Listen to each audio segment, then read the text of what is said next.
नमस्कार, माझे नाव सार्थक निलेशराव काळे. मी PM श्री जी प्रशाळा रणेश्वर या शाळेतून बोलत आहे. एक देश एक निवडणूक हा माझा विषय आहे. एक देश एक निवडणूक झाल्यास सगळ्यात मोठा फायदा निवडणुकीवरील खर्च कमी होईल. निवडणुका एकाच वेळी घेतल्यामुळे वेगवेगळ्या निवडणुकांवर लागणारा खर्च कमी होईल. माहितीनुसार 2019च्या लोकसभा निवडणुकीत तब्बल 7,000 कोटी रुपये खर्च करण्यात आले.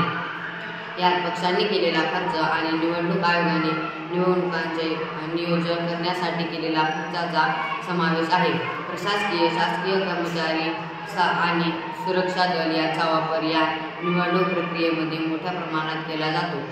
लोकसभा आणि विधानसभेच्या निवडणुकीवेळी सुरक्षा दल शासकीय कर्मचाऱ्यांना विविध ठिकाणी निवडणुकीच्या कामासाठी लावलं जातं. निवडणुका एकत्र ठेवल्यास कर्मचाऱ्यांचा व्याप कमी होईल आणि ते आपल्या कामावर अधिक लक्ष देऊ शकतील.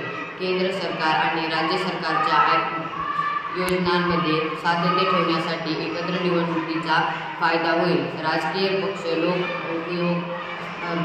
योजनांवर जास्त लक्ष देऊ शकतील.